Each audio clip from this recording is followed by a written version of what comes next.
ओम नमः सिद्धेभ्यो।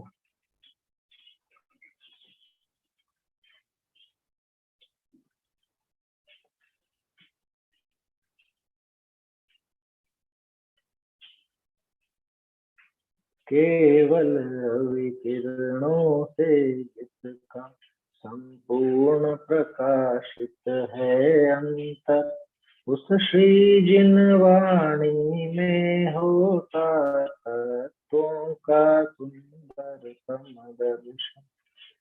सदर्शन बोध चरण पथ पर अविरल जो बढ़ते हैं मुनिगा, उन देव परम आगम गुरु को शत शत वंदन, शत शत वंदन।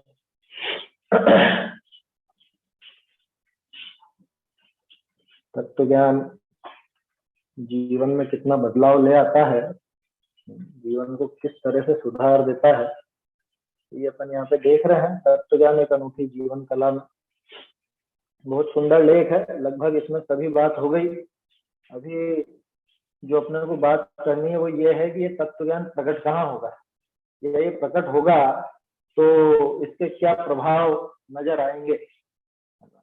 तत्व ज्ञानी के जीवन में जो प्रभाव नजर आते हैं वो तो दिख ही गए, लेकिन समाज में भी तो कुछ इसके प्रभाव नजर आते होंगे, बाहरी क्रिया में भी तो प्रभाव नजर आएंगे, वो इसमें आगे भी आएगा।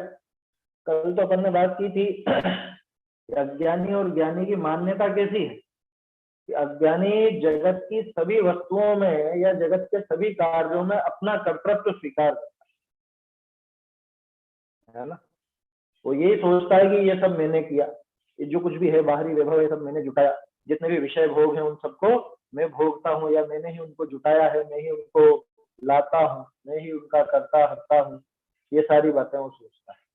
और जबकि तत्व ज्ञानी जीव, उसको पता है कि जब दो द्रव्य बिल्कुल भिन्न भिन्न है, न्यारे न्यारे हैं, एक का दूसरे में प्रवेश ही नहीं है, तो कौन किसमें क्या कर सकता है। आया समझ में? लिखा ना, वे सभी दैव साध्य हैं जिन्हें दृष्टि शून्य अज्ञानी अपना संपादन मानता, अपना संपादन समझता, माने मैंने किया ऐसा समझता अज्ञानी भी। और ज्ञानी उनमें रंच मात्र भी हस्तक्षेप नहीं करता, वहां वो अपनी व्यवस्था घुसाने का, यानी कि अपनी मैं इनकी व्यवस्था करता हूँ, ऐसा ऐसा करने का बिल्कुल भी नहीं सोचता। तत्व ज्ञान इनकी सीमा में अपनी व्यवस्था का भयंकर पाप नहीं करता, माने उनके द्रव्य क्षेत्र काल भाव में खुद को प्रवेश कराकर और खुद उसका कर्ता बनने का भयंकर पाप अपने माथे नहीं करते। किसी का माइक चालू है, देख लेना भाई, संयम, माइक बंद कर लो, तुम्हारा प्रश्न नहीं होता। चलो, क्या कहा कि वास्तव में तत्व ज्ञान इनकी सीमा में, इनकी किनकी, कि उन सभी द्रव्यों की, विश्व में जो भी द्रव्य हैं और जो भी कार्य हो रहे हैं उनकी सीमा में खुद का प्रवेश नहीं कर रहा। वो जानता है मुझसे बिल्कुल भिन्न है, न्यारे हैं, इनका द्रव्य क्षेत्र काल भाव मुझसे न्यारा, मेरा द्रव्य क्षेत्र काल भाव इनसे न्यारा, तो मैं क्यों व्यर्थ में कर्तव्य अपने माथे डालूं, इनका कर्तव्य अपने माथे पर क्यों लूं, ये वजन क्यों उठाऊं व्यर्थ में। इसलिए उसका जीवन एकदम हल्का फुल्का समरसी जीवन होता है तत्व ज्ञानी का। जिसके जीवन में तत्व ज्ञान है, जिसके हृदय में तत्व ज्ञान बसा हुआ है, वो समरसी होता है। समरसी समझते हो ना, समता भाव उसको रहता है, चाहे पुण्य का उदय हो चाहे पाप का। कल परसों बात करी थी अपन ने, चाहे पाप की विभीषिकाएं हो या पुण्य की इंद्रधनुषी छटाएं हो, उन सब में एकदम समरसी, संतुलित, समवस्थ ऐसा ज्ञानी रहता है। चलो आगे देखते हैं अपन और क्या क्या असर होता है तत्व ज्ञान का। अंतिम पैराग्राफ है तो इसका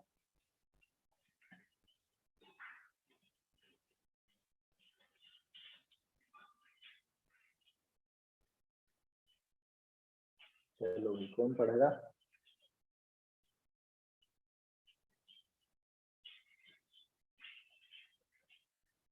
कौन बाकी रह गया अभी? मेरे ख्याल से तो सब हो गया होंगे ना, सब तो नहीं हुआ होगा। 16 जने हो ना तुम, कौन बाकी रह गया?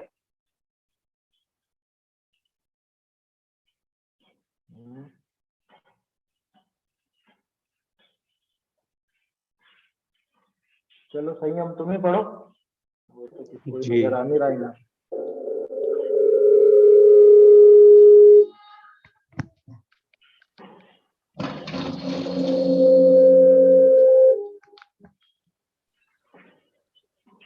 पढ़े पंडित साहब? पढ़ो भाई। हाँ पढ़ो।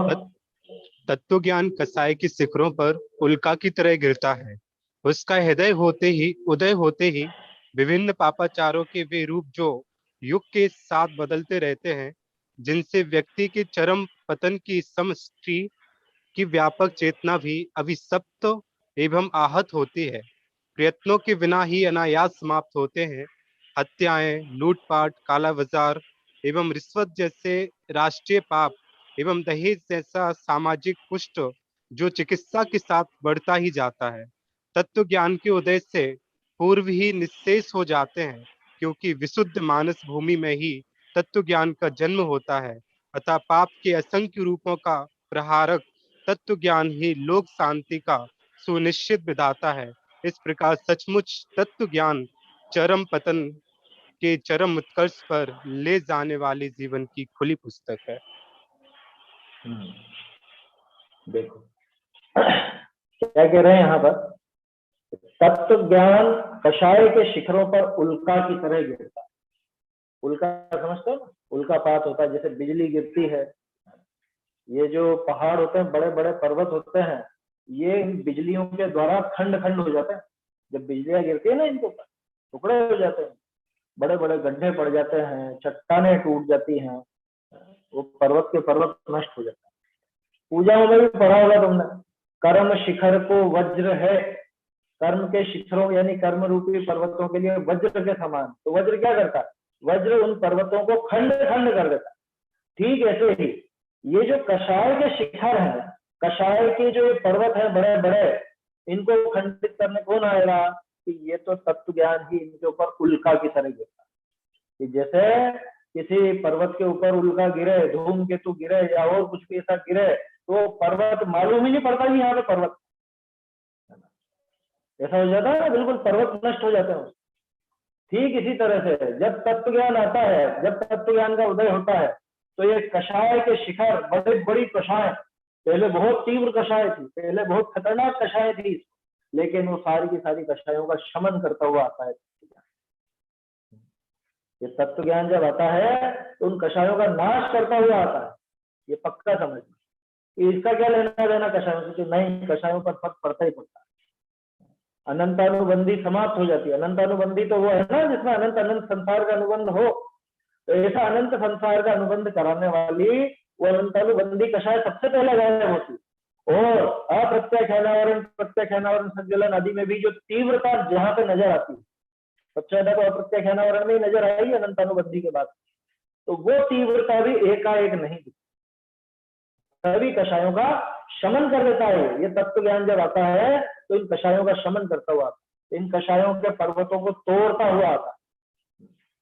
तो देखो ये जो उपमा दी है ना, ये बिल्कुल एकदम सांग रूपक जैसी घटित होती है। क्योंकि तत्व ज्ञान अथवा तत्व ज्ञान के फल में जो सम्यक दर्शन जब प्रकट होता है, वो भी वो कर्मों का टुकड़ा करते हुए आता है, टुकड़े टुकड़े कर देता है उसके दर्शन मोहनी। 3 टुकड़े होते हैं ना, दर्शन मोहनी के 3 टुकड़े हो जाते हैं सम्यक दर्शन होते ही। तो ये 3 टुकड़े कर, और इस सम्यक दर्शन और तत्व ज्ञान की उपज है। तत्व ज्ञान के बिना सम्यक दर्शन नहीं होता। इस तत्व ज्ञान से, अच्छा ये कषाय लिखा ना, जैसे टोडरमल जी ने कहा कि कषाय इन सबका सामान्य नाम, मिथ्यात्व का नाम भी कषाय। समझ में आ रही बात?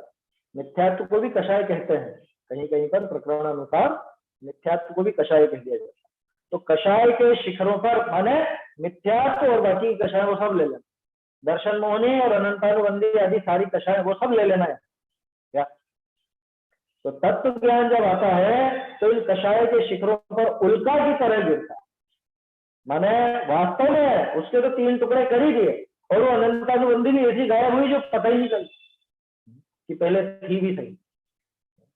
जैसे तुम्हारे 2 वर्ष की उम्र जब थी, है ना, 2 साल के तो थे ना पहले, कभी ना कभी। अभी मालूम पड़ता है ऐसा कि हम 2 साल के थे भी थे। अभी तुम जैसे यहाँ 3-4 साल तुमको यहाँ पर हो गए ज्ञानोदय, तो अभी कई बार तो ऐसा लगता होगा कि 10वीं तक अपन वो स्कूल में गए भी थे क्या, आता होगा ना ऐसा विचार। वो विचार, वो सारी बातें ऐसी लगती है जैसे हुई नहीं, वो सारा जीवन ऐसा लगता है जैसा हुआ ही नहीं। उसी तरह से तत्व ज्ञान के होने पर पिछले जीवन में, यानी तत्व ज्ञान के पहले वाले जीवन में जितनी भी कषाएं थी, जो भी वो मिथ्यात्वादी था, वो ऐसा लगता है कि अरे ये मान्यता कभी थी भी सही क्या, ऐसी गायब होती है। जैसे वज्र गिरने पर, उल्काएं गिरने पर पहाड़ के पहाड़ नष्ट हो जाते, उसी तरह से दर्शन मोहनी मिथ्यात्व, ये पहाड़ जैसा नजर आता है, लेकिन ये पहाड़ भी इसके सामने गायब हो जाता है, बिल्कुल एकदम टूट जाता है, खंड खंड हो जाता है। समझ आ रही है बात? तो तत्व ज्ञान कषाय के शिखरों पर उल्का की तरह गिरता, आया समझ में? उसका उदय होते ही जैसे तत्व ज्ञान आएगा तो क्या होगा कि विभिन्न पापाचारों के वे रूप, विभिन्न पापाचारों के वे रूप, कौन से रूप? कि तरह तरह के पाप के रूप बदलते रहते, प्रत्येक समझ लो जैसे जैसे काल चक्र आगे बढ़ रहा है तो वैसे वैसे ही पापाचारों के रूप बदलते जाते। पहले अलग ढंग से होते थे, अब अलग ढंग से होते, पाप हो गए वही है, हिंसा, झूठ, चोरी, कुशील, परिग्रह, है ना, व्यक्तिगत पाप, सामाजिक पाप, राष्ट्रीय पाप, जो भी है उन सबके रूप बदलते, लेकिन रहे तो वो पाप के पाप है। जैसे यूं समझ लो कि पहले रथ पे चलते थे, अब कार में चलते, पहले टेलीफोन पर बात होती थी, अब मोबाइल पर बात होती, तो रूप बदल गया, लेकिन रहा तो वो पाप जैसा कर। अभक्ष पहले भी खाया जाता था, आज भी खाया जाता है, रूप बदल गए, अब तरह तरह की और चीजें आ गई, पहले दूसरी चीजें चला करती। तो उसका उदय होते विभिन्न पापाचारों के वे रूप जो युग के साथ बदलते रहे, जैसे जैसे युग बदलता है वैसे वैसे पाप भी मतलब इनके रूप भी बदलते जाते, पाप होके वही। जिनसे, अब देखो ये पंक्ति थोड़ा सा समझना, क्लिष्ट है भाषा लेकिन समझने जैसी। जिनसे व्यक्ति के चरम पतन की समष्टि की व्यापक चेतना भी अभिशप्त एवं आहत होती है। क्या मतलब? इसको ऐसे समझना, व्यक्ति यानी यहाँ पे तो जीव ले लेना, ठीक है ना, व्यक्ति के चरम पतन की, अथवा व्यक्ति का अगर पर्याय लो तो पर्याय का चरम पतन कौन सा है बताओ? व्यक्ति का चरम पतन, पर्याय का चरम पतन कौन सा? निगोध दशा। इससे ज्यादा तो नीचे नहीं गिर सकता ना कोई, है? वो निगोध दशा है, व्यक्ति का चरम पतन वो निगोध दशा। चरम पतन की समष्टि, समष्टि माने उनका एक समुदाय, पूरा उसका झुंड का झुंड, यानी वो समझ लो कि सारा का सारा चरम पतन यहीं पे आ गया, सारा चरम पतन यहीं पर आ गया। उस समष्टि की व्यापक चेतना भी, ये की के स्थान पर मैं ज्यादा काम करेगा यहाँ पर, है ना। मूल बाबूजी के जो लेख है उसमें देखना पड़ेगा कि यहाँ पे की लिखा था या मैं लिखा था। चरम पतन की समष्टि की व्यापक चेतना माने उसमें जो चेतना व्याप्त हो रही है, बोलो कितनी हल्की हो गई वो। अब इस वाक्य का सार यूं समझो कि जीव की सबसे निम्न दशा कौन सी? सबसे निम्न दशा कौन सी? या तो सातवां नरक या निगोध, ये दो ही लेते हैं सब। संगी पंचेंद्रीय पने में सातवां नरक सबसे नीचे दशा, और असंगी पंचेंद्रीय ले लो तब तो निगोध दशा, दोनों को लेकर के देख सकते। ये चरम पतन की समष्टि है ना, समझ गए? चरम पतन की समष्टि माने सारा का सारा पतन यहीं पर आकर के इकट्ठा हो गया, इससे नीचे और नहीं गिर सकता। उसमें व्यापक चेतना भी, उसमें भी जो इसकी व्याप्त चेतना है वो भी अभिशप्त और आहत। बोलो, निगोदिया कोई जीव है, जो जीव निगोद में गया अथवा सातवें नरक में गया, सातवें नरक वाला तो चलो फिर भी संगी पंचेंद्री, उसको तो सम्यक दर्शन प्राप्त करने की योग्यता अभी भी है ना, लेकिन जो निगोद में गया वहां तो चरम पतन हो गया ना, इससे ऊंचा पतन तो मतलब इससे नीचा और तो कोई पतन हो नहीं सकता। तो चरम पतन की समष्टि माने चरम पतन का समुदाय जहां पे आ चुका है, उसमें व्याप्त चेतना भी अभिशप्त, जिसको शाप लगा, उसका ज्ञान कितना सा रह गया बताओ? उस जीव का ज्ञान कितना सा रह, अक्षर का अनंतवा भाग कहते हैं ना, तो इतना कम, इतना कम। अरे वो सोचेगा क्या, क्या तो जानने का प्रयास करेगा जब आयु शेष नहीं जाती। एक एक सांस में तो 18 बार जन्म मरण होगा, अपर्याप्त दशा, किसी विपरीत दशा है, कितना चरम पतन हो गया यहाँ पे, कितना ज्यादा पतन है सोच। इससे नीचे भी कोई और दशा हो सकती है क्या? इतनी जिसकी विपरीत दशा हुई हो, इतनी जिसकी समझ लो इतना गिरना हुआ हो, इतना पतन हुआ हो, तो वो भी अभिशप्त और आहत होती, माने उसका ज्ञान किसकी वजह से बिगड़ा? अब बताओ यहाँ पे उसका ज्ञान किसकी वजह से बिगड़ा? ये अभिशाप किसका लगा है? ये अभिशाप उन पापाचारों के विभिन्न रूपों का लगा है। इसने ऐसे ऐसे पाप किए, ऐसा मिथ्याचारी का भयंकर पाप, उसके साथ साथ वो बाहरी पाप भी बहुत किए, हिंसा, झूठ, चोरी, कुशील, परिग्रह, इनमें भी तीव्रता बहुत रही, जिससे उसको इतना चरम पतन प्राप्त हुआ। ऐसे चरम पतन हो गया उसका, और वहां पर इसकी जो अभी चेतना है वो भी अभिशप्त और आहत होती, ज्ञान आहत है ना उसका, आहत है, कमजोर है, इतना कमजोर, इतना हीन ज्ञान, इतनी हीन दशा कि खुद का कल्याण करने का विचार भी नहीं आता, वो भी आहत होता है। वो ऐसे ऐसे जो पाप जिनकी वजह से ऐसी नीच दशा हो जाती है, ऐसे ऐसी विपरीत मान्यता जिनकी वजह से ऐसी नीची दशा हो जाती है, वो प्रयत्नों के बिना ही अनायास समाप्त होती है। आया समझ में? इस वाक्य को अगर समझना है तो तोड़ करके पढ़ो, है ना। ये क्लिष्ट लगता है बहुत से लोगों को ये वाक्य।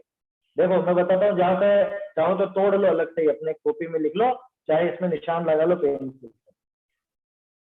इसको अगर समझना है तो इतना पढ़ो, उसका उदय, तो उसका तो समझिए तत्व ज्ञान, तत्व ज्ञान का उदय होते ही विभिन्न पापाचारों के वे रूप, विभिन्न पापाचारों के रूप प्रयत्नों के बिना ही अनायास समाप्त होता। अब समझ में आ गया बात?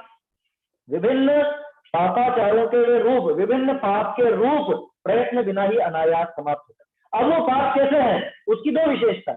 पहली विशेषता तो वो पापाचार युग के साथ बदलते रहते हैं, ठीक है, ये उस पाप की विशेषता है। वो पाप के साथ कि 1000 साल पहले अलग ढंग से होता था, 1000 साल बाद अलग ढंग से होता है, वो गए पाप। जैसे यूं समझ लो कि पहले वो फांसी लगा करके कहीं पर सजा दी जाती थी, उसके बाद वो जहर का इंजेक्शन लगा कर सजा देने लगे।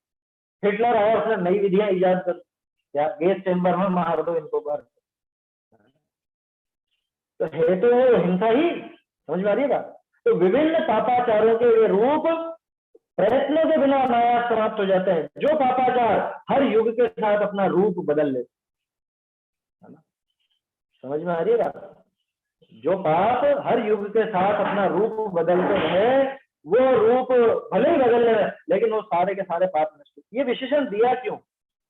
ये विशेषण इसलिए दिया कि भाई भले ही रूप बदल लिया हो पापों ने, भले ही पापों ने वो रूप बदल लिया हो, तरह तरह के रूप बदल करके आ गए हो, लेकिन तत्व ज्ञान के साथ तो सब समाप्त हो गया। तत्व ज्ञान उन सबको पकड़ लेता है।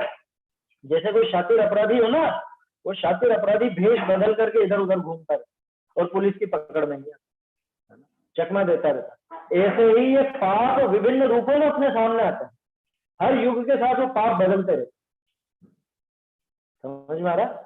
बिल्कुल एकदम ताजा उदाहरण देखो तो पहले के जमाने में टेलीफोन पर बातें करते, अभी के जमाने में अब मोबाइल पर होने लगी।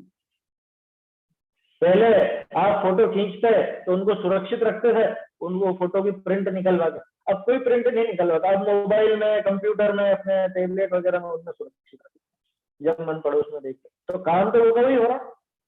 समझ में आ रहा?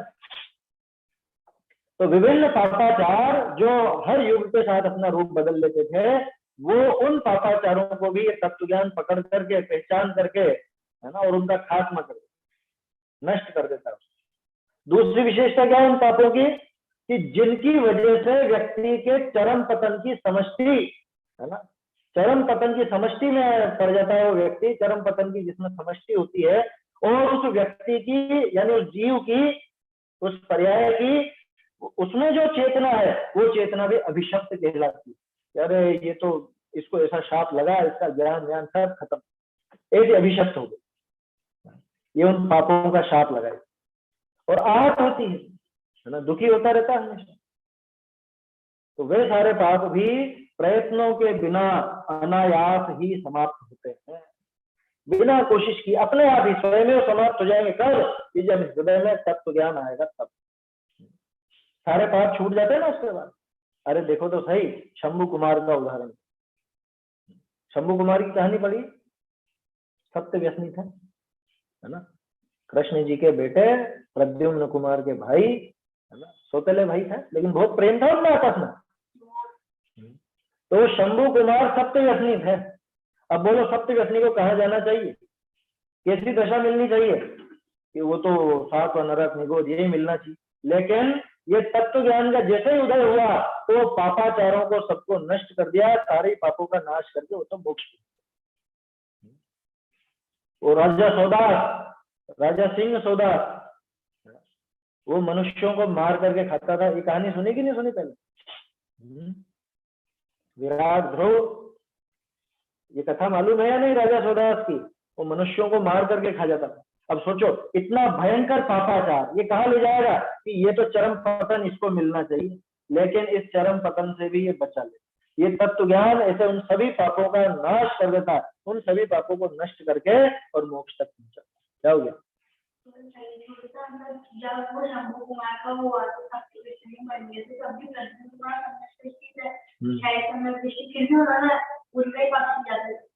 वो तो भाई थे उनसे, है ना, और प्रेम था, वो जानते थे इनको भी प्रेम से समझाएंगे तो सुधर जाएंगे, तो सुधर भी गए शंभू कुमार। चलो, तो कितना ही बुरा से बुरा पाप हो, ये दोनों विशेषण जान करके डाले, वाक्य को क्लिष्ट बनाने के लिए नहीं, बल्कि वो पापों की विशेषता दिखाने के लिए। इतने खतरनाक पाप भी, इतने बुरे से बुरे पाप भी इस तत्व ज्ञान का उदय होते ही समाप्त हो जाते, अनायास समाप्त हो जाते हैं। कोशिश नहीं करनी पड़ती, इसको बहुत जोर नहीं लगाना पड़ता। क्या अरे इन पापों का खात्मा करना, इन पापों को नष्ट करना, ऐसा करना वैसा करना, सब अपने आप हो जाएंगे। जैसे ही तत्व ज्ञान हृदय में आया, जैसे ही तत्व ज्ञान का उदय हुआ, समझ लो इन सबका अस्त हो। सूरज के उगते ही अंधेरे को कितना मेहनत से दूर भगाना पड़ता, कितनी देर लगती है उसमें, कितनी मेहनत लगती है। कुछ नहीं, इधर सूर्य का उदय हुआ और अपने आप ही उधर अंधेरा गायब हो गया, नष्ट हो जाएगा। अच्छा, वो एक देश है ना जहाँ पे 6 महीने रात और 6 महीने दिन रहता, कौन सा? नॉर्वे? नहीं, नॉर्वे तो शायद वो आधी रात पे सूरज उगता है, ऐसा कुछ कोई देश है ऐसा। आइसलैंड? यस। हाँ, चलो कोई बात नहीं, जो भी है, लेकिन है इस तरह का देश। वहाँ 6 महीने रात रहती है और 6 महीने दिन रहती। अब सोचो 6 महीने लंबी रात, है ना, 6 महीने लंबी रात का अंधकार जितना जो फैला है, वो रात के बाद जब अगले दिन सुबह हो गई, वहां पे सूर्य उगेगा, तो वो सूरज को कितने घंटे लगेंगे उस 6 महीने के अंधेरे को दूर भगाने में? हाँ, सूरज को कितनी देर लगेगी बताओ? 6 महीने का अंधेरा है ना, तो 6 महीने के अंधेरे को दूर भगाने के लिए 6 मिनट तो लगना चाहिए। क्या अच्छा, चलो 6 मिनट नहीं, 6 सेकंड तो लगने चाहिए। वहां 6 सेकंड छोड़ो, जिस समय सूर्य का उदय है वही समय अंधेरे के दूर भाग, ऐसा ही है ना। ऐसे ही ये तत्व ज्ञान का सूर्य उदित हुआ तो समस्त पापों का अंधेरा उसी समय नष्ट हो जाता। कौन से पाप? कि जो रूप बदल चुके थे, युगों के अनुसार रूप बदल चुके थे, जिनके बारे में शास्त्रों में भी कुछ नहीं लिखा, क्योंकि आचार्य जानते थे रूप बदल बदल करके आ जाएंगे तरह तरह। आचार्य तो नाम क्यों नहीं लिखते? कभी लिखा गया आचार्य ने कि आलू मत खाना, प्याज मत खाना? उन्होंने तो परिभाषा दे दी, उन्होंने लक्षण बता दिए। वो जानते ही तरह तरह की नई नई चीजें आ जाएगी और उनके नाम नहीं लिखे। नाम अगर लिखने लगे तो जिसका नाम नहीं लिखेंगे ये उसी का पक्ष लेने लग जाए। तो भले ही रूप बदल गए हो, भले ही कुछ भी हो गया, हाँ, रूप भले बदल गए हो, लेकिन उन सभी पापों को नष्ट कर देता है। बोलो सही। हम पंडित जी, हमारे यहाँ ऐसा कहा जाता है कि रात्रि भोजन नहीं करना चाहिए। हाँ, और अन्य देशों में तो रात्रि होती नहीं है 6 महीने तक, तो फिर उनके यहाँ वो नियम सिद्धांत कैसे लागू होते हैं? क्या काल के अनुसार? देखो वहां की व्यवस्था क्या है वो अपन नहीं देख सकते, है ना, अपने को वहां का ज्ञान भी नहीं है कि क्या व्यवस्था है क्या नहीं है, क्योंकि वो बात ही बड़ी अटपटी सी है। वहां पे रात और दिन का कैसा क्या भेद है। देखो बाकी जगह तो सूर्योदय सूर्यास्त भी होता ही है, वो तो एक आध देश में इस तरह का कुछ है जो 6 महीने की रात और 6 महीने का दिन है ना। तो वहां पे इसीलिए तो अनार्य देश है, वहां पे धर्म सत्ता नहीं। ऐसे देश भी डेवलप हो गए जहाँ पे मून बना लिया है, रात में भी दिन जैसा लगता है। हाँ, तो रात में दिन जैसा नहीं लगेगा, सूर्य के उदय से लेना देना है। अरे पूनम की रात हो भले, क्या पूर्णिमा की रात, है ना। और एक तो वो आता है ना साल में एक आध बार आता है, वो क्या बोलते हैं उसको, लाल हो जाता है, जिसमें पूरा का पूरा चंद्रमा और बहुत नजदीक दिखता है, पीला पीला दिखता है, वैसी रात हो, बहुत बहुत उजाला हो रहा है, उस उजाले में भी क्या वो भोजन किया जा सकेगा? नहीं किया जा सकता। क्योंकि यहाँ चांद से, उजाले से उससे लेना देना नहीं है, यहाँ सूर्य के उदय से लेना देना।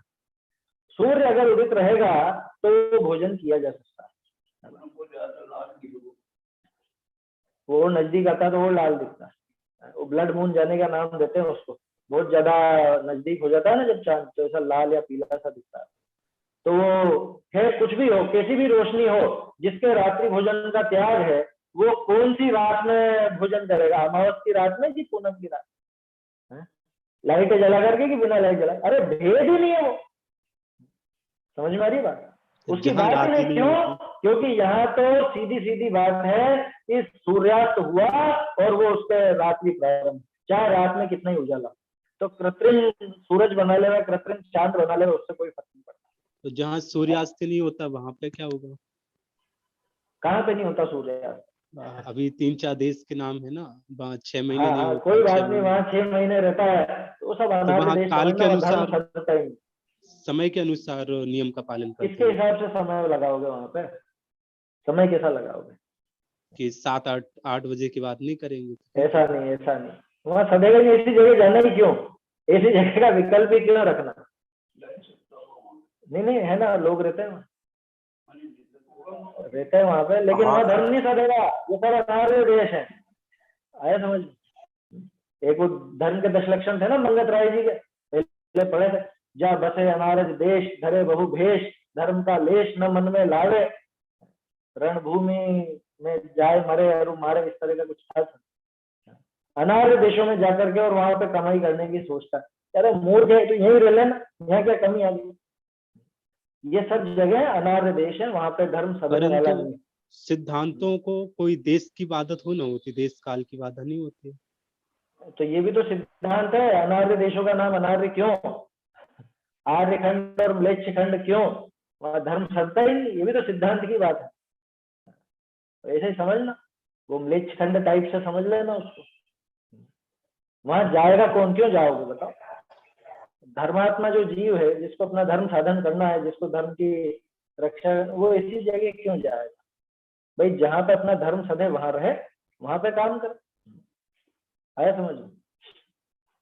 तीव्र लोभ की निशानी है ऐसी जगह जाना जहां धर्म नहीं सध सकता हो, और फिर भी जा रहे हैं। वो तीव्र लोभ है, उसको जबरदस्त लोभ। नहीं तो क्यों गया बताओ? बोलो भाई सौरभ। तो क्या ऐसा कह सकते हैं कि इंडिया में ही सबसे ज्यादा धर्म पालने वाले लोग हैं, तो यहाँ की संस्कृति उसके अनुरूप है? देखो, ये तो ऐसा है कि भरत क्षेत्र का हिस्सा है ये भारत, है ना? और भरत क्षेत्र का हिस्सा है, आर्यखंड है, तो धर्म सध सकता है। तो यहाँ रहो ना, क्या समस्या है? क्यों छोड़ करके जाना है भारत को? ठीक है, यहाँ पे देखो सारे तीर्थंकर अपने यहीं यहीं हुए, यहीं उपदेश हुआ, यहीं पर मुनिराज हुए, यहीं होते हैं, तो क्या दिक्कत क्या है उसमें? अन्य जगह जाने की क्यों सोचना? अन्य जगह भी हम धर्म साध लें, ये क्यों फालतू के विकल्प करना? अब उसमें अपन तर्क सोचे कि कैसे ना कैसे वहां भी तो साध तो सकते ही होंगे, कुछ ना कुछ तो विधि निकलेगी। अरे निकालनी क्यों है लेकिन? इतना लोभ क्यों? यहाँ क्या समस्या है? यहाँ से मार करके तो भगाया नहीं जा रहा कि जाओ वहां पे जाओ, तुमको वहीं रहना पड़ेगा। ऐसी कोई पद्धति आ जाए तब तो फिर भी बात। अनंग सर आदि जैसे पंडित जी, फंस गई थी, वो विद्याधर वहां पर छोड़ गया था जंगल में, और जंगल में कितना 1000 वर्ष रही? 3000 वर्ष। 3000 वर्ष जंगल में रही, बताओ। तो वहां पे फिर उसी विधि से काम हुआ। तो वो सब अपवाद है, और अपवाद मार्ग की तरफ ज्यादा ध्यान नहीं देते, है ना? और यहाँ तो अपवाद भी नहीं है, यहाँ तो ये खुद ही वहां फंसना चाहता है और फिर सोचता है कि यहाँ कैसे साधू। अरे क्यों साधना है वहां पर? यहाँ पे सध रहा है अच्छे से, तो इस जगह छोड़ के, इस जगह को छोड़कर क्यों जाना? बोलो। ऐसा लगने लगता है, ऐसा देखकर कि जितने भी तीर्थंकर हुए हैं वह अपने इंडिया में भी मतलब किसी एक निश्चित काल में ही हुए और मतलब निश्चित जगह पर हुए हैं। तो ऐसा लगता है जैसे कि जितना भी जैन धर्म है सिर्फ इंडिया में ही प्रसारित हुआ है, पूरे विश्व में हुआ ही नहीं होगा उसका समोसड़ भी शायद ना गया हो, ऐसा भी लगता है। अच्छा, ऐसा लगता है?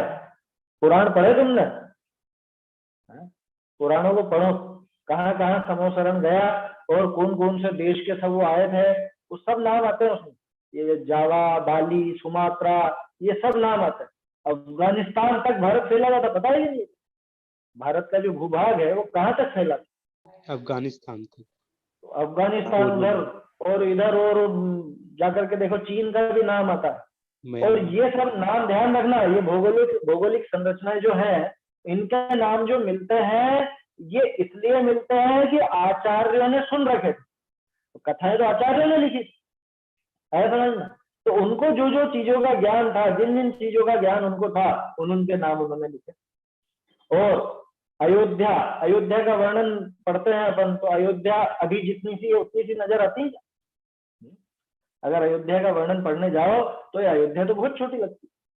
तुम्हें पता है वो इंडोनेशिया एक इधर उधर भी एक अयोध्या है, वहां भी मानी जाती है। कौन सा देश है वहां पे वो रामायण का पूरा चलता है, बहुत मानते हैं वहां पर राम जी उस साइड। तो ये अयोध्या या ये शिखर जी या ये और जो जो भी जगह हुई है, ये कोई फिक्स इसी जगह रही हो ऐसा तो नहीं है ना। और जो हमारे भौगोलिक कथन आते हैं, जो कुछ भी नाम मिलते हैं, वो सब नाम वही मिलेंगे जो ग्रंथ लिखने वाले आचार्य को मालूम है, ये पक्का समझना। प्रथमान योग के व्याख्यान का विधान पढ़ोगे ना 8वें अधिकार में, मोक्षमा प्रकाशक में पढ़ा कि नहीं पढ़ा? प्रथमान योग के व्याख्यान का विधान और प्रथमान योग की कथन पद्धति, ये सब चीजें देखोगे तो समझ में आएगा कि वास्तव में ये सब चीजें तो बदलती रही है ना। और बदलने के अलावा भी वो पूरा का पूरा वर्णन वैसा का वैसा नहीं होता, उसमें कुछ ना कुछ परिवर्तन भी होता है। कथाकार अपने हिसाब से कहानी भी लिखता है। तो ऐसा नहीं समझना कि समोसरण यहीं रहा, वहां विदेशों में नहीं गया। तो हम पढ़ते हैं तो हमको इतना सा इसलिए नजर आता है क्योंकि लिखने वालों को उन चीजों का, उन जगहों का ज्ञान, इसलिए उतना मात्र उन्होंने नाम मुंडल जो गांव है तहसील तो बदल गया। इधर आपका तहसील पाटन होगी, हाँ, तो बदल जाए। तो ये तो मतलब सोचो ग्रंथ कितने पुराने हैं, ग्रंथ तो 1000 वर्ष 2000 वर्ष से ज्यादा पुराने। हाँ, अभी इधर हो गया। तो ये तो बदलाव होता रहता है, और पुराण में जितना मिलता है वास्तविकता उससे कई गुना बड़ी समझना। या पुराणों में अगर लिखा कि यहाँ यहाँ हुआ समोसरंगा, तो वो तो मुख्य मुख्य जगह का नाम लिखा, बाकी कहाँ कहाँ गए होंगे और कितना विस्तृत था, कितना विशाल उस समय ये देश भी था, भरत क्षेत्र कितना बड़ा था, इसका आर्य खंड कितना बड़ा रहा होगा। तो उन सब जगह पर वो संरचना भी हुई और वहां पर। हाँ, 11 मंदिर शिखरबद्ध, ये तो अभी 101 साल की बात है, जब भी जो ये ज्ञान लोगों ने कहते हैं कब से सामान्य लगाया ना ज्ञान बदल दी वो चक्कर। शिखरबद्ध लिखा था वो किताब। हाँ, वो लड़कियों देख ले जो खत्म हो गई किताब। तो इसलिए ऐसा नहीं सोचना कि भाई यहीं यहीं पे प्रसार रहा हो, क्योंकि चिन्ह तो अभी भी मिलते हैं ना, दूसरी जगह पे भी मिल जाते हैं, अलग जगह पे भी वो सब चिन्ह मिलते हैं। अब वो तो जब अगली पर्याय अपनी होगी है ना, देव बनेंगे, तब जान लेंगे कि कहाँ कहाँ कैसा क्या क्या रहा। पहले भी जाना ही है फिर जान लेंगे, उसमें क्या फर्क पड़ता है। समझ में ही बात भाई, मूल चीज जो है, मूल जो तत्व ज्ञान है, उसमें कोई कमी नहीं होनी। बाकी ये भूगोल भूगोल में और इसमें तो कोई विशेष बात है नहीं, अप्रयोजन भूत बात है। तो जहां प्रयोजन भूत में गड़बड़ नहीं की, वहां पे अप्रयोजन भूत में क्यों गड़बड़, ऐसा समझना है ना। और उससे क्या फर्क पड़ता है कि यहाँ पे फैला और यहाँ पे नहीं फैला।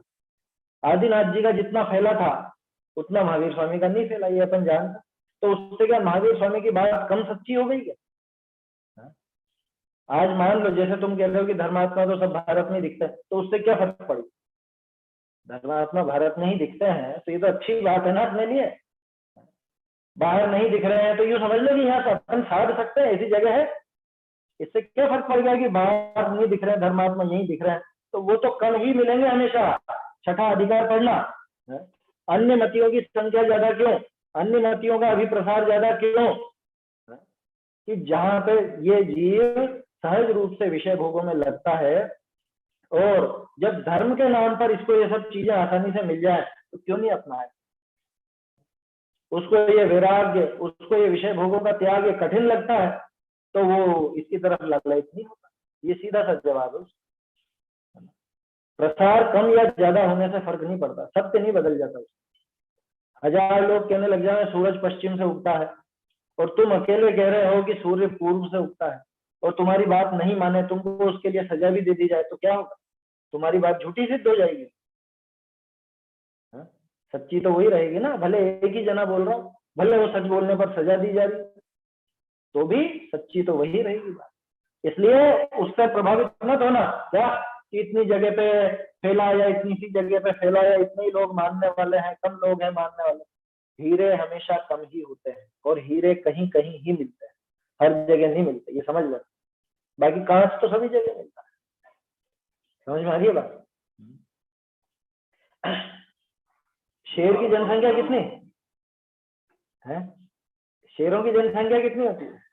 और 3-4 बाकी जो दूसरे जानवर होते हैं उनकी जनसंख्या कितनी होती है? समझ में आई बात है? वो डींग हाँकने वाली बात नहीं है, लेकिन इतना समझ लेना कि हीरे तो कम ही रहे, इसलिए परवाह नहीं करना। और वैसे भी अवसर पे नहीं काल है तो घटता हुआ रहेगा, घटता हुआ ही नजर आएगा, उससे घबराना नहीं। सबसे बड़ी बात है कि हमको ये सामग्री मिल गई, हमें तत्व ज्ञान मिल गया और हमें धर्म साधने लायक भूमि, धर्म साधने लायक काल, धर्म साधने लायक परिस्थितियां मिल गई, तो हमको इन परिस्थितियों का लाभ उठा लेना है ना। ये तो देखो थोड़ा विषय से विषयांतर हो गए अपन, यहाँ सारी बात तो इसके ऊपर थी कि ये जितने भी पापाचार हैं जो रूप बदल बदल करके आए, और ऐसे पाप जिसने जीव को चरम पतन की तरफ धकेला, वो खतरनाक से खतरनाक पाप भी इस तत्व ज्ञान का उदय होते ही एकदम गायब, चुटकी बजाते गायब। जिसके हृदय में तत्व ज्ञान आया वो कभी इसे पाप करने की सोचेगा क्या? पहले किए हो वो बात अलग है, पहले भले किए हैं, वो तो बीत गई सो बात गई, लेकिन अब जिसके हृदय में तत्व ज्ञान आ चुका है उसके जीवन में अब ऐसे पाप नजर नहीं है, चाहे कितने रूप बदल जाए तो भी वो नजर नहीं। समझ में आ रही बात? जैसे उदाहरण के तौर पर अभी थोड़े समय से वो करने लग गया, आलू तो अब ऊपर भी उगने लग गया था, क्या पेड़ की टहनियों पे भी उगने लग गया।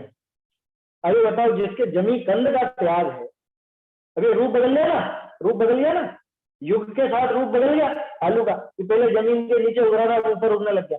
क्या करोगे बोलो, खाओगे कि नहीं खाओगे? ये नहीं खाएंगे। क्यों? क्योंकि वो भले ऊपर हो लेकिन है तो वो बहुघात ही है, तो उसमें अभी भी अनंत जीव ही। मुद्दा जमीन के नीचे और ऊपर का थोड़े ना था, जमीन के अंदर तो एक लक्षण था उसका मात्र, जमीन के ऊपर उगने वाली भी बहुत सी चीजें जिसमें अनंत काई ही होता है। समझ में आ रही है बात?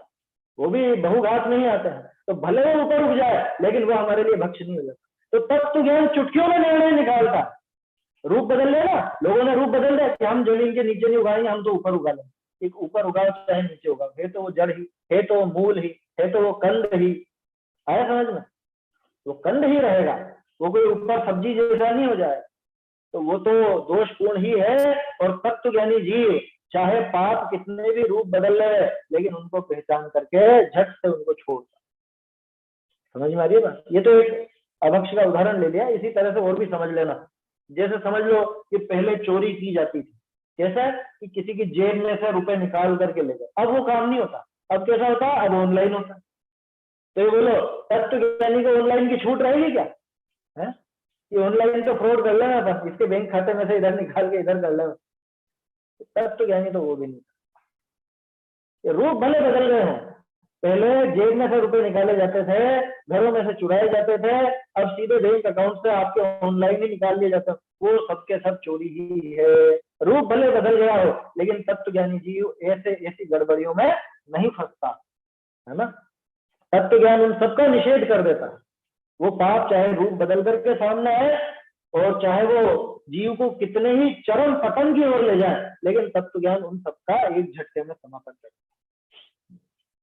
प्रयत्नों के बिना ही अनायास समाप्त होते हैं, अनायास, मेहनत नहीं लगती। तत्व ज्ञानी जीव को उन पापों से बचने में मेहनत नहीं लगती, बिल्कुल नहीं, कोई विशेष प्रयास नहीं करना। हत्याएं, लूटपाट, काला बाजार एवं रिश्वत जैसे राष्ट्रीय पाप एवं दहेज जैसा सामाजिक कुष्ठ, देखो कुछ तो एक राष्ट्रीय अपराध होते हैं, कुछ व्यक्तिगत अपराध होते हैं, कुछ सामाजिक अपराध होते हैं, वो सभी तरह के अपराध जो चिकित्सा के साथ बढ़ता ही जाता है, लगातार बढ़ ही रहे ना। हत्याएं कम हुई कि बढ़ गई, आत्महत्याएं कम हुई कि बढ़ गई, चोरियां कम हुई कि बढ़ गई, रूप बदल गए लेकिन बढ़ती जाती। काला बाजारी, रिश्वत, बोलो काला बाजारी माने ब्लैक मार्केटिंग। क्या? चोरी का माल नहीं बेचना, ब्लैक में बेचना। कीमत क्या है और वो कितनी कीमत में बेच रहे हैं। अभी कोरोना काल में बहुत बहुत हुआ है काम। क्या? बहुत सी चीजों के दाम बढ़ा दिए दुकानदारों ने कि मिल नहीं रही है ना, दुकानें कम खुल रही है तो दाम बढ़ा बढ़ा करके बेचे। ये सब क्या है? ये काला बाजारी। समझ में आ रही है बात? ये चीज सीखने लायक है। क्या? रूप भले बदल जाए, लेकिन जिसके हृदय में तत्व ज्ञान होगा वो ऐसे काम करेगा। एकदम 800 हो गया, पहले तो 600 हो गया। वो तो खैर पीछे के वहां से आगे से जैसी रेट चलती है उस हिसाब से है, लेकिन बहुत से जो इसमें समझ लो संचय करके और फिर बाद में वो अपने मन माने रेट ले लेते हैं या कुछ भी करते हैं। भाई जिसके जैसा मान लो मेरा वो माल 800 का पड़ा है तो अब मैं 800 के हिसाब से बेचूंगा, भले वो पहले 500 का बेच रहा हूँ, तो ये तो वाजिब है। लेकिन मैंने 500 का ही लिया था, लेकिन अब दूसरी जगह किल्लत है तो मैं उसको 800 के हिसाब से बेचने लगता, तो ये उचित नहीं। ये काला बाजारी। मुझे महंगा आया हो तो मैं महंगा बेचूं तब तो समझ में आती है बात, लेकिन मुझे महंगा नहीं आया था लेकिन अभी मजबूरी है लोगों की, दुगने में भी खरीद रहे हैं और फिर मैं वैसा काम करूं तो बहुत गलत। नहीं छोड़ा। ये ध्यान होगा तुम लोगों को भी। अभी ये जो गुटखा चलता है पान मसाला, ये कोरोना काल में कितने कितने के पाउच आता है अपने को तो पता नहीं, लेकिन उस समय पर वो 50-50, 100 रुपए के पाउच देते और लोगों ने फिर भी खरीदे। ये उचित नहीं है, किसी भी तरह से उचित नहीं है। बेचने वाले का तो उचित है ही नहीं। अरे उस खरीदने वाला भी कितना मोड़ के सोचो, वो व्यसन के पीछे ठहराता है, व्यसन के पीछे, वो व्यसन नहीं छोड़। खैर वो दूसरी बात है। यहाँ तो बात ये है कि इतने बड़े बड़े पाप जो राष्ट्रीय पाप कहलाते हैं और सामाजिक पाप जैसे दहेज वगैरह अब रूप बदल गए। पहले तो सीधे डिमांड करते थे, अब डिमांड नहीं करते, अब करते हैं कि एक काम करो आप यहाँ पे करना चाहते हैं साहब, हम तो क्या हम तो यहाँ पे करना चाहते हैं और ऐसा ऐसा डेकोरेशन होना चाहिए, वैसा होना चाहिए, आपकी माननी पड़ेगी। अब वो दूसरी तरह से चलता है। लोगों का दिमाग बहुत तेज हो गया ना, तो नए नए रूप निकाल लेते हैं उन पापों के। तो हत्या, लूटपाट, काला बाजार, रिश्वत, दहेज, ऐसे जो सामाजिक कुष्ठ जो चिकित्सा के साथ बढ़ता ही जाता है। लोग आप सोचते हैं कैसे न कैसे खत्म हो, ये पाप खत्म हो, ये धीरे धीरे कुरीतियां बदले, लेकिन वो कुरीतियां बदलती बढ़ता ही जाता है लगातार। अब गजब की बात है, लेकिन जहां तत्व ज्ञान आया, तत्व ज्ञान के उदय से पूर्व ही निश्शेष हो जाते हैं लोग। तत्व ज्ञान के उदय से पूर्व ही, क्या मतलब कि तत्व ज्ञान तो बाद में आया, पहले सब चीजें छूट जाएंगी। बोलो कोई भी व्यक्ति जिसको दहेज का लोभ हो, कोई भी व्यक्ति जो काला बाजारी करता हो, कोई भी व्यक्ति जो हत्या, लूटपाट, चोरी, डकैती या इस तरह का कुछ काम करता हो, उसके हृदय में कभी तत्व ज्ञान उतर सकता है? नहीं उतर सकता। तत्व ज्ञान के पहले सिंहासन खाली करना पड़ेगा इनको। तत्व ज्ञान जिस श्रद्धा के सिंहासन पर बैठेगा, वहां से इन सबको रवाना करना पड़ेगा कि तुम निकलो यहाँ से, ये पाप की प्रवृत्तियां सब दूर भागेगी, तब जाकर के तो तत्व ज्ञान की एक भूमि बनी। माने तत्व ज्ञान तो बाद में आएगा, उसके पहले सारे पाप नष्ट हो जाएंगे। क्यों? क्योंकि विशुद्ध मानस भूमि में ही तत्व ज्ञान का जन्म होता है।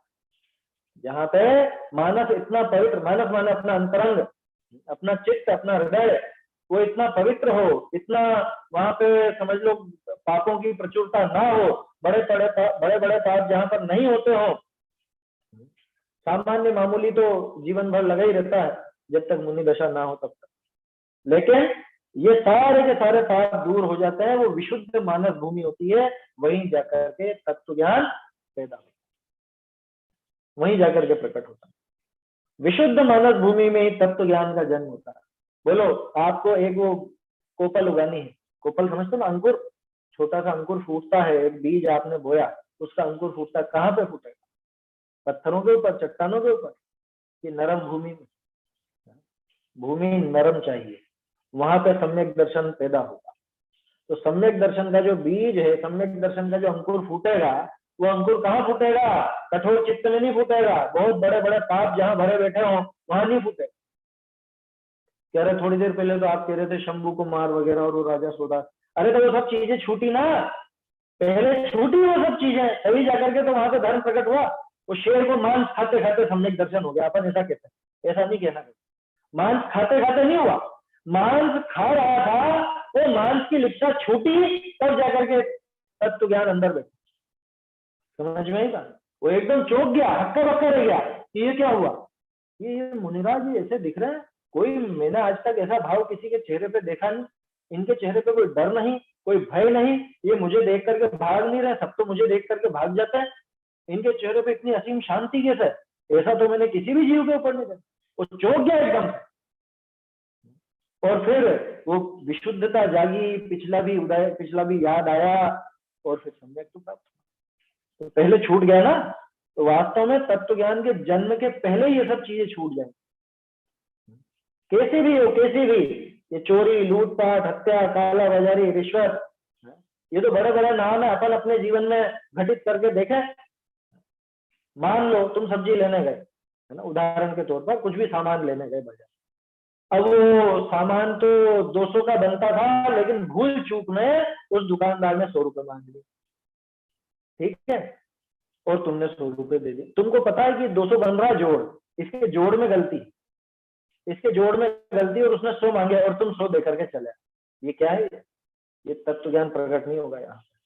जब मुझे पता है कि इससे भूल चूक में इसने ऐसा कह दिया है, तो मेरा क्या कर्तव्य बनता है? मेरा कर्तव्य बनता है कि उसको पूरा। और अपन तो कैसे खुश होते हैं, अरे मजा आ गया, आज तो बेवकूफ बन गया दुकानदार, आज तो दुकानदार को बेवकूफ बना दिया, उसको जोड़ ही नहीं आया कि अरे तू खुद को ठग रहा है, तू खुद की धूर्तता पर हंस रहा है, तुझे खुशी खुद की धूर्तता में हो रही। सब्जी मंडी में गए और वहां पे जल्दी जल्दी में, वहां भीड़ बहुत थी, उसने पैसे लेने की उसको ध्यान नहीं रही और तुमको भी ध्यान नहीं रही, और बाद में याद आया अरे पैसे नहीं दिए, चलो कोई बात नहीं, बढ़िया रहा, पैसे बच्चे, ये बढ़िया नहीं रहा, ये बहुत खोटा काम है, ये चोरी है। बिजली चोरी को कितने लोग चोरी मानते हैं? आंकड़े लगा लगा करके चोरी करते रहते हैं।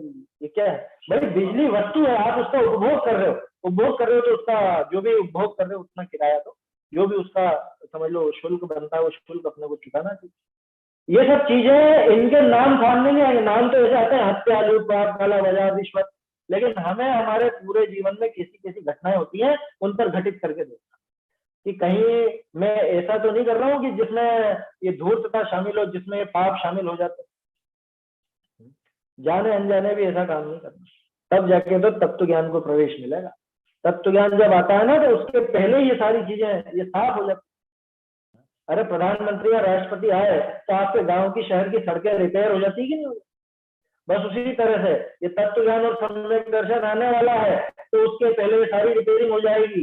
ये जो सब पाप के गड्ढे पड़े हुए हैं, इन सब गड्ढों को भर दिया जाएगा, ये सब काम हो, तब जाके तत्व ज्ञान उस विशुद्ध मानस भूमि में जन्म लेता है। समझ में? अतः पाप के असंख्य रूपों का प्रहारक तत्व ज्ञान ही लोक शांति का सुनिश्चित विधाता। सारे पाप, चाहे उनके कितने रूप बदल गए हों, है ना, युगों युगों में तरह तरह के पाप हुए, तरह तरह उनके रूप बदले, उन सब पापों का प्रहारक है, उन सब पापों पर प्रहार करता, खत्म कर देता, दूर भगा देता अपने जीवन। और लोक शांति का, व्यक्ति शांति और लोक शांति, क्योंकि जिसके जीवन में तत्व ज्ञान आया उसको शांति प्राप्त हुई, और ऐसे ही व्यक्तियों से मिलकर के तो लोक बनता है। और क्या है लोक? जब सभी लोग तत्व ज्ञान के मार्ग पर आगे बढ़ेंगे तो निश्चित ही ये सारे के सारे पाप, चाहे वो राष्ट्रीय पाप हो चाहे सामाजिक पाप हो, वो सब पाप दूर हो जाए। तो इसलिए लोक शांति का सुनिश्चित विधाता कौन? ये तत्व। सुख की तरफ बढ़ाने वाला तो यही है ना।